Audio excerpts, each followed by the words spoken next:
Gribu jums uzdot šodien pavisam vienkāršu uzdevumu. Uzdomājies to dzīves posmu tur, kur tu šobrīd esi. Tur, kur tu dzīvo, tas, kas tev ar tevi notiek, ar tavas attiecības, kur ir tava nauda, kur ir viss, kas tev dzīvē ir.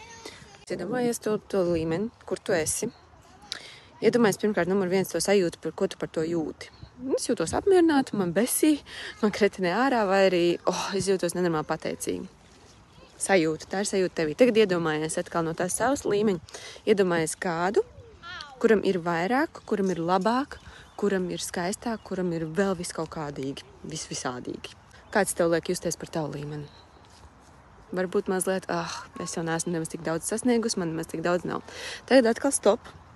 Iedomājies kādu, kuram ir daudzreiz mazāk nekā tev, kuram nav pietiekam daudz ēdienu, ko likt uz galda, kuram nav kur gulēt, kuram varbūt nav mīļie un tuvie cilvēki viņa dzīvē vai mīļotais. Un kāds tev atkal liek justies? Bišķiņ bagātākai, vai ne? Bišķiņ labāk.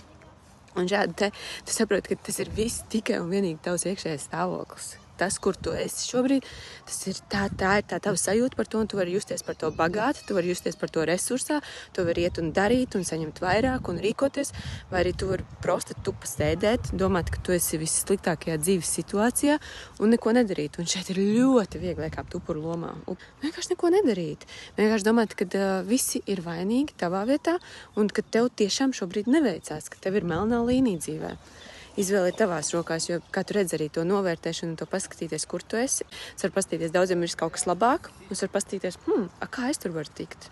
Ja? Tev mājas darbs komentārā ieraksti, kā šis uzdevums tev palīdzēja, ko tu ieraudzīji, un tiekamies.